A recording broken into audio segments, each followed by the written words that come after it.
Saudara, tim Tiger Polres Metro Jakarta Utara berhasil menangkap 2 pelaku yang melakukan aksi penipuan undian berhadiah secara online yang mencatutkan nama publik figur bernama Baim Wong. Aksi ini dilakukan karena pelaku ingin mengikuti judi online. Lantas bagaimana kronologi kejadiannya? Berikut liputan kami hanya di Gelar Perkara. Perkara berawal atas kecurigaan polisi melihat gerak-gerik para pelaku. Kecurigaan muncul lantaran keduanya enggan menyerahkan ponsel mereka untuk diperiksa. Bahkan keduanya berusaha menghapus data yang berada di dalam ponsel. Meski demikian, polisi berhasil mendapatkan ponsel kedua pelaku dan melakukan pengecekan. Alhasil, dalam aplikasi pesan singkat ditemukan sejumlah percakapan yang mengarah kepada penipuan. 2 pemuda yang kini telah berstatus sebagai tersangka mencatut nama artis Baim Wong. Mereka berkedok bagian dari salah satu acara televisi yang dibawakan Baim Wong bersama sang istri.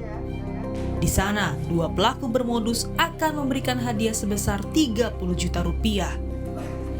Jadi memang ini deal, benar-benar acara sosial dengan cara saya bagaimana berbagi kenapa namanya Indonesia Giveaway juga memang buat Indonesia.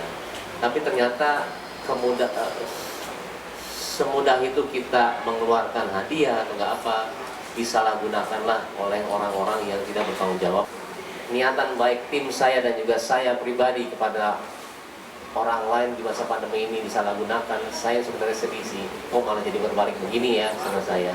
Makanya dengan adanya ini, kenapa saya bisa di sini juga, saya ingin kasih tahu kepada mungkin mereka berdua atau enggak, siapapun yang sudah melakukan ini, memang hukum itu ada maksudnya. Dan saya mempercayakan secara penuh kepada Polres Jakarta Utara. Terhimpit kebutuhan ekonomi menjadi alasan pelaku melancarkan aksi. 2 pelaku memiliki peran tersendiri untuk menyembunyikan identitasnya. Mas, mungkin bisa diceritakan dari awal kira-kira seperti apa modus penipuan yang dilakukan dari kasus ini? Modus penipuannya lewat Facebook, Kak. Lewat Facebook? Iya. Oke, seperti apa prosesnya di Facebook? Bikin akun Facebook dulu. Bikin akun Facebook namanya Kiano 3 Wong. Oke. Setelah itu kita update postingan undian berhadiah giveaway. Undian berhadiah giveaway 30 juta. Spam peta banyak, dapat hadiah 30 juta. Hubungi WhatsApp ini. Oke. Nah, terus dari akun itu ada nggak yang tertarik waktu itu? Jarang, Kak, ada tapi jarang. Jadi ketika kamu memberikan giveaway undian berhadiah itu, namun ada syarat. Ada syarat ya, harus ngirim uang administrasi terlebih dahulu. Oke, syaratnya apa aja itu? Iya, ngirim uang administrasi 100.000. 100.000. Iya. Nah, itu udah berapa lama melakukan aksi ini? Baru, Kak. Baru berapa bulan? Nggak ada sebulan, baru bulan Desember ini. Baru bulan Desember. Iya. Kamu sendiri atau ada tersangka atau kamu membawa teman lain untuk melakukan aksi penipuan ini? Berdua.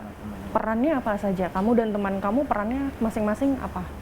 Dia minjemin HP saya, sama sekalian ngikut juga. Oh gitu. Oke.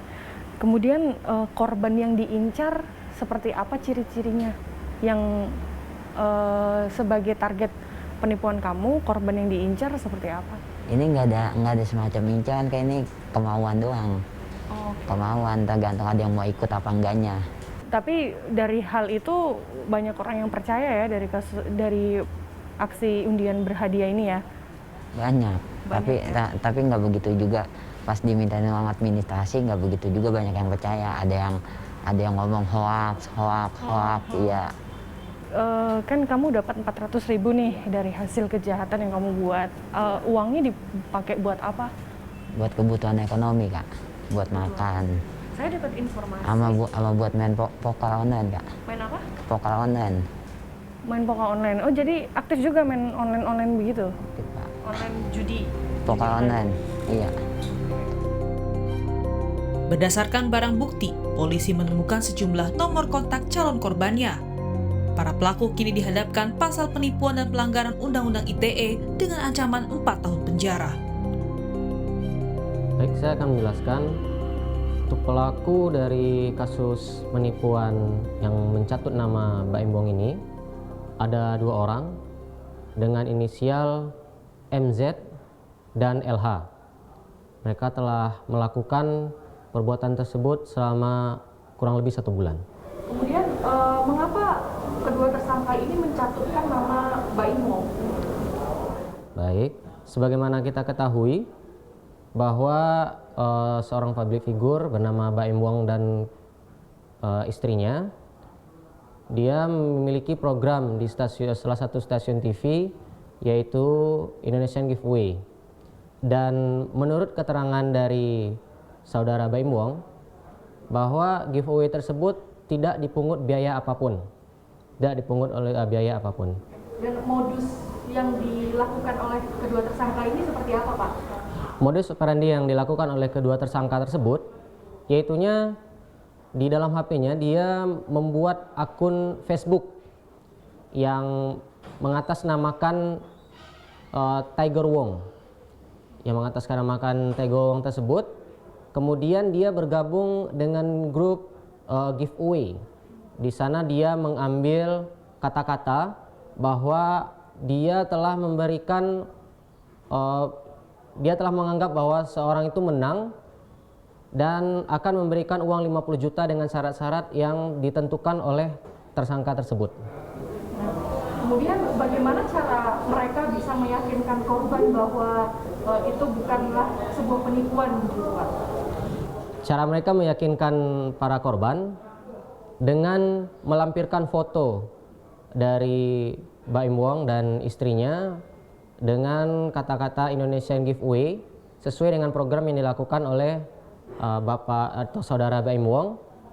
Dan pada intinya saudara Mbak Embong telah mengatakan bahwa dia tidak menggunakan akun-akun lain untuk melaksanakan program giveaway tersebut. Otomatis yang dilakukan oleh kedua tersangka ini adalah penipuan. Oke, kemudian kalau terkait soal penangkapannya, Pak, nah itu kan saya baca kalau penangkapannya itu terjadi di Tanjung Priok. Apa yang dilakukan pelaku saat itu dan bagaimana proses penangkapannya? Adapun proses penangkapannya yang perlu kami jelaskan, pada saat itu tim kami dari tim Tiger Polres Metro Jakarta Utara melaksanakan patroli pengamanan. Dan pada hari Jumat tanggal 11 Desember 2020, tepatnya pada pukul 00.20 waktu Indonesia bagian Barat, kemudian tim kami melihat 2 orang yang baru saja dari ATM di sekitar sana atau tepatnya di jembatan Tanjung Priok, di sekitar terminal Tanjung Priok, di sekitar terminal Tanjung Priok sana. Tim kami melihat 2 orang yang mencurigakan. Akhirnya didekati oleh tim, kemudian mau ditanya, mereka sudah melihatkan gelagat yang sangat-sangat mencurigakan, sehingga kita akan melakukan pemeriksaan. Mereka mengelak, dan kita mau lihat HP-nya, mereka berusaha untuk mengelak juga dari para petugas. Itulah yang menambah kecurigaan kita sebagai petugas terhadap 2 orang pemuda ini. Akhirnya handphonenya kita lihat, karena mereka tidak kooperatif, kita lihat isinya di dalam ternyata banyak sekali, ternyata ada percakapan yang berujung kepada penipuan yang mengatasnamakan atau mencatut nama Mbak Embong dengan program Indonesian Giveaway. Ya. Apakah pelaku ini juga meminta uang terhadap korban, Pak?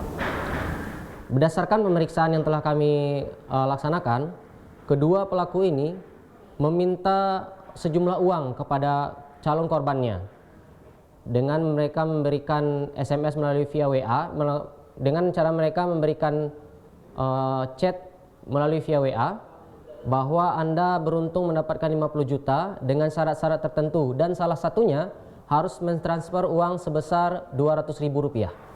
Apa pasal yang dikenakan oleh kedua pelaku tersebut, Pak? Baik, untuk pada saat ini kita telah menyangkakan pasal 378 KUHP dan 310 KUHP serta pasal 27 ayat 3 junto pasal 45 Undang-Undang ITE, yang mana kedua pelaku ini telah melakukan penipuan dan juga pencemaran nama baik melalui atau via teknologi informasi. Dengan akun-akun Facebook. Dalam kacamata kriminologi, para pelaku memanfaatkan maraknya acara giveaway di media massa. Merasa bahagia membuat kewaspadaan calon korban menurun dan korban tidak sempat melakukan verifikasi. Saudara, kami pun ingin melakukan wawancara bersama dengan Bakti Eko Nugroho selaku kriminolog dari Universitas Indonesia terkait kasus penipuan undian berhadiah ini. Selamat sore, Pak. Selamat sore. Ya, baik Pak. Ya, Pak, ini terkait kasus yang mencatutkan nama artis. Kenapa bisa dilakukan oleh kedua pelaku ini? Pertama, ini adalah ciri umum kejahatan yang terjadi di dunia maya, di mana keuntungan bagi pelaku adalah pelaku itu relatif lebih mudah untuk menyamarkan identitas. Jadi siapapun pelaku kejahatan di dunia maya itu lebih mudah untuk dia mengaburkan identitasnya. Nggak harus seorang artis ya, dia kemudian menyembunyikan identitasnya. Menjadi seorang public figure, menjadi seorang tokoh publik, menjadi seorang pejabat publik, artis gitu ya. Dia bahkan bisa menjadi orang terdekat kita, orang sekitar kita. Memang itu adalah ciri dari kejahatan di dunia maya, di mana pelaku memang relatif lebih mudah untuk menyamarkan identitasnya. Okay. Nah, yang kemudian para pelaku kejahatan ini mengidentifikasi, memanfaatkan, mengamati situasi atau hubungan followers dengan influencer ini, diamati dan dia ambil keuntungan dari sana. Dengan jalan apa? Ya dengan jalan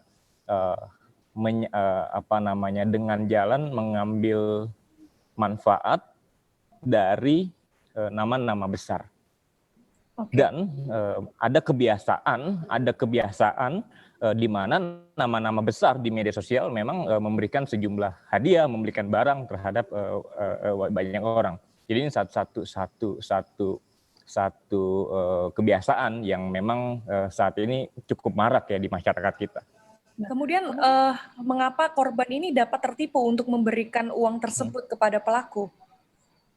Pertama gini, individu, masyarakat itu ketika dia dalam keadaan yang sangat panik atau ketika dia dalam keadaan yang sangat bahagia, itu individu itu cenderung kewaspadaannya, cenderung awareness-nya terhadap ancaman itu relatif berkurang. Dalam dua keadaan tadi saya ulangi, dalam keadaan sangat bahagia atau dalam keadaan sangat panik. Nah, dalam konteks penipuan mengatasnamakan artis ini, biasanya individu itu kan, wah saya dapat uang dalam jumlah besar, dapat hadiah dalam jumlah besar. Nah, dalam keadaan yang sangat berbahagia itu tersebut, biasanya masyarakat itu cenderung kurang awas nih. Akhirnya ketika dia kurang awas, pengambilan keputusan oleh individu cenderung tergesa-gesa. Dan dia tidak sempat melakukan recheck, dia tidak sempat melakukan verifikasi apakah informasi yang dia terima itu informasi yang benar. Akhirnya ketika pelaku mendirect korban, ketika pelaku mendirect individu yang menjadi korban, Bapak dapat hadiah sejumlah sekian puluh juta misalnya, tapi untuk kami bisa mentransfer, Bapak Ibu harus mentransfer dulu sejumlah uang untuk pajak, katakanlah untuk prasyarat pencairan. Nah tadi dalam keadaan happy, orang itu cenderung tergesa-gesa, tidak memverifikasi, tidak check and recheck, tidak meminta pendapat orang ketiga, langsunglah keputusan diambil, tindakan diambil, mentransfer sejumlah uang sebagai prasyarat, uang akan cair, hadiah akan diberikan, katakanlah mobil akan diberikan. Terjadilah proses viktimisasi tersebut, terjadilah proses di mana seorang individu kemudian menjadi korban dari penipuan tersebut. Hasil penipuan ini dilakukan karena pelaku ingin mengikuti judi online. Cara yang dilakukan pelaku untuk meyakinkan korban penipuan adalah dengan memasang foto publik figur bernama Baim Wong di akun media sosial. Selama 1 bulan aksi ini dilakukan, pelaku mendapatkan untung senilai Rp400.000. Dari kasus ini menjadi perhatian penting bagi kita. Jika kita mendapatkan SMS dari undian berhadiah, kita perlu memverifikasi data dari akun pemilik sesungguhnya. Gracia Adur, Ricky Sultana, Kompas TV, Jakarta.